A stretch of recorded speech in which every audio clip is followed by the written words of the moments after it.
আসসালামু আলাইকুম, hello everyone. আমি মাহাদি হাসান আছি আপনাদের সাথে। আশা করি আপনারা সকলেই অনেক ভালো আছেন। সো ভিউয়ার্স, আজকে আপনাদের সাথে একটা ছোট্ট টিপস এন্ড ট্রিক্স শেয়ার করব। আজকে আমরা আপনাদেরকে দেখাবো যে কিভাবে একটি গায়েবী ফোল্ডার বা কোনো নাম ছাড়া একটি ফোল্ডার ক্রিয়েট করা যায়। ধরুন আপনার ডেস্কটপের সামনে এরকম একটা ফোল্ডার আপনি ক্রিয়েট করলেন, যে ফোল্ডারটা কোনো নাম থাকবে না এবং এই ফোল্ডারটা যেখানে আছে চোখের সামনে কিন্তু কেউ দেখতেও পারবে না। ওকে, ফোল্ডার হাইড থাকবে না, বাট এইখানেই থাকবে কিন্তু বাট কেউ দেখতে পারবে না। তো এটা কিভাবে করতে হয় চলুন দেখা যাক। প্রথমে আমাদেরকে 3টা স্টেপ ফলো করতে হবে। প্রথমে আমাদেরকে আমাদের ডেস্কটপের ব্যাকগ্রাউন্ডটা চেঞ্জ করতে হবে। দ্বিতীয় একটা সামান্য কোড লিখতে হবে এবং তৃতীয়ত আমাদের ফোল্ডার প্রপার্টিতে গিয়ে আমাদের ফোল্ডার আইকনটা চেঞ্জ করতে হবে। ওকে, আমরা এটাকে ডিলিট করে দিচ্ছি। প্রথমে আমরা আমাদের ডেস্কটপের ব্যাকগ্রাউন্ড চেঞ্জ করব।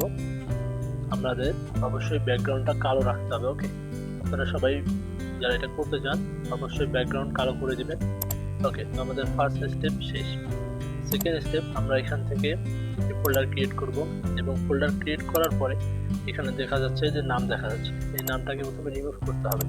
রিমুভ করার জন্য আমাদের একটা কোড লিখতে হবে। আপনারা সবাই কিবোর্ডের অল্টার প্রেস করবেন, প্রেস করে ধরে রাখবেন, ধরে রেখে 0160 ওকে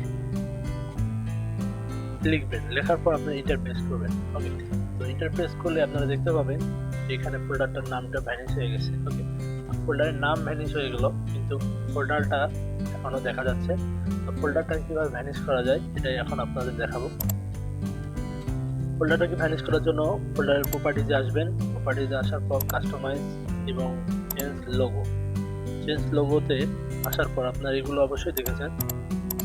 একটু বামে আসবেন, বামে আসলে এই যে তালাটার পাশে দেখবেন কিছু ফাঁকা অংশ আছে, তো এগুলোতে সিলেক্ট করবেন। যে কোনো একটাতে, তিনটা আছে, যে কোনো একটাতে সিলেক্ট করলেই হবে। আমি নিচেরটাতে সিলেক্ট করলাম। ওকে, এরপর অ্যাপ্লাই দিবেন, ওকে দিবেন। ওকে, তো আপনারা দেখতে পাচ্ছেন যে ফোল্ডারটা অ্যাপ্লাই ওকে দেওয়ার সাথে সাথে এখানে অদৃশ্য হয়ে গেছে, অর্থাৎ দেখা যাচ্ছে না। ওকে, ব্যাপারটা অনেক মজার কিন্তু আপনি যদি ফোল্ডারে দেখতে চান অবশ্যই এভাবে সিলেক্ট করতে হবে। শুধুমাত্র সিলেক্ট করলেই ফোল্ডারটা দেখা যাবে। যদি আমরা সিলেক্টটা সরিয়ে দেই তাহলে কিন্তু ফোল্ডারটা দেখা যাচ্ছে না। তো অ্যাকচুয়ালি মনে হচ্ছে যে ফোল্ডারটা অদৃশ্য। তো আপনারা দেখতে পাচ্ছেন যে ফোল্ডারটা কিভাবে অদৃশ্য বা গায়েব করা গেল এবং কোনো নাম ছাড়া কিভাবে একটি ফোল্ডার ক্রিয়েট করা গেল। ভিডিওটা যদি ভালো লাগে অবশ্যই একটি লাইক করবেন, কমেন্টে আপনার মতামত জানাবেন। অবশ্যই ভালো থাকবেন, সুস্থ থাকবেন। আল্লাহ হাফেজ।